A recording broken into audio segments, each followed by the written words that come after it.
मैं जो आज कहानी आपको बताने जा रही हूँ, इससे आपको पता चलेगा कि कर्मों का सिद्धांत क्या है, कि कैसे हमारे कर्म हमें फल देते हैं। एक शहर था।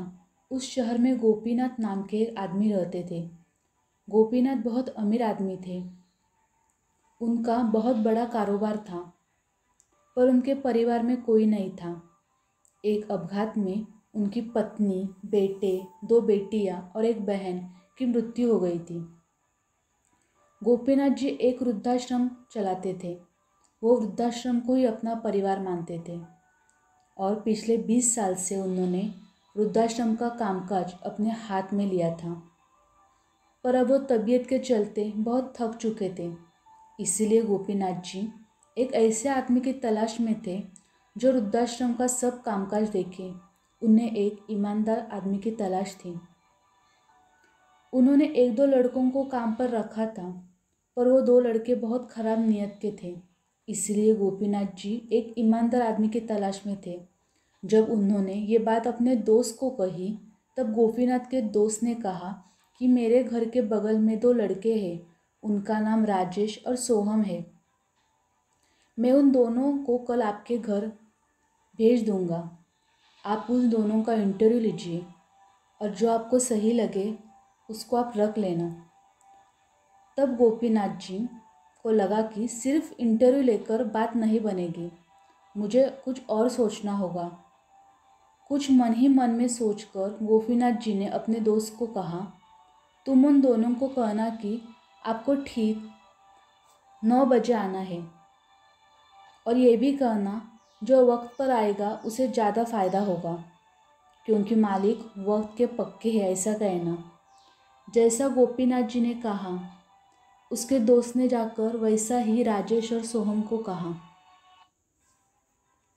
दूसरे दिन गोपीनाथ ने दो अलग अलग गाड़ियाँ सोहम और राजेश को लाने के लिए भेजी। गोपीनाथ ने कुछ सोचा था, इसीलिए उन्होंने ड्राइवर को कहा कि दो अलग अलग रास्ते से उन दोनों लड़कों को लेकर आओ। राजेश मालिक के घर जा रहा था, तभी सड़क में किसी ने गाड़ी रोकी और उस आदमी के माथे पर खून लगा हुआ था। वो राजेश से कहने लगा कि मुझे मदद करो, मुझे डॉक्टर के पास लेकर जाओ, मेरी कोई मदद नहीं कर रहा है, कृपा करके मेरी मदद करो। तब गाड़ी के ड्राइवर को बहुत तरस आया। उसने राजेश को कहा, सर, हम इस आदमी को डॉक्टर के पास लेकर जाते हैं, नहीं तो ये आदमी मर जाएगा। तब राजेश बोला, नहीं, 9 बजने में सिर्फ 5 मिनट बाकी है। मैं इसे डॉक्टर के पास लेकर गया तो मेरी नौकरी जाएगी। ये आदमी अगले गाड़ी को रोककर मदद मांग लेगा, कोई ना कोई तो उसकी मदद कर देगा। तुम चलो। ऐसा कहकर राजेश ने ड्राइवर को गाड़ी चलाने को कहा और राजेश 9 बजे के पहले ही गोपीनाथ के बंगले पर पहुंचा।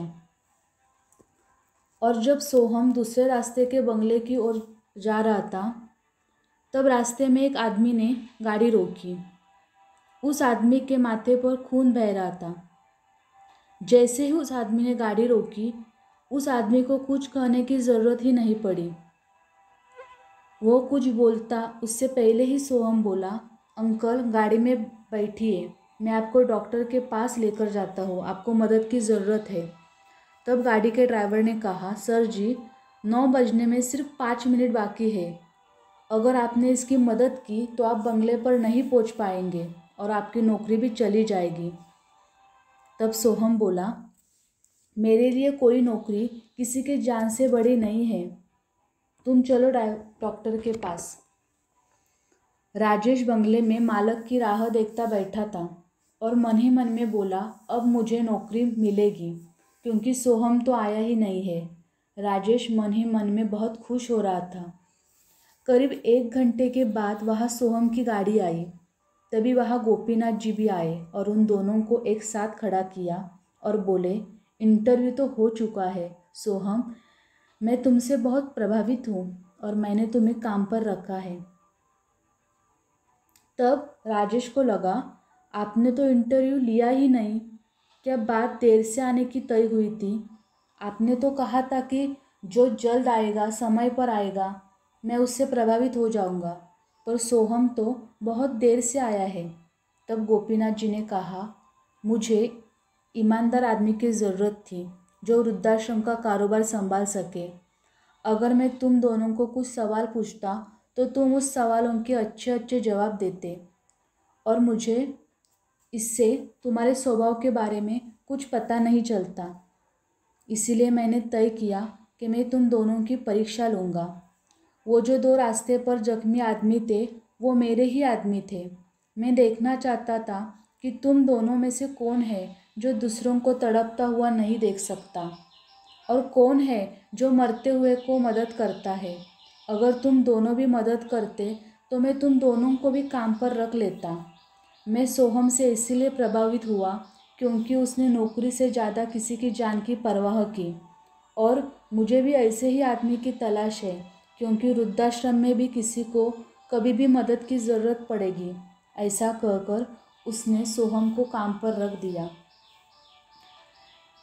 ये कहानी से आप समझ सकते हैं कि कर्मों का फल हमें कैसा मिलता है। जो अच्छा कर्म करता है उसे उसका फल ज़रूर मिलता है, और जो बुरा कर्म करता है उसे भी उसका फल मिलता है। जैसे सोहम को मिला, राजेश को भी उसका फल मिला। जब कोई हम कर्म करते हैं उसका फल भी उस कर्म के साथ ही तय किया जाता है।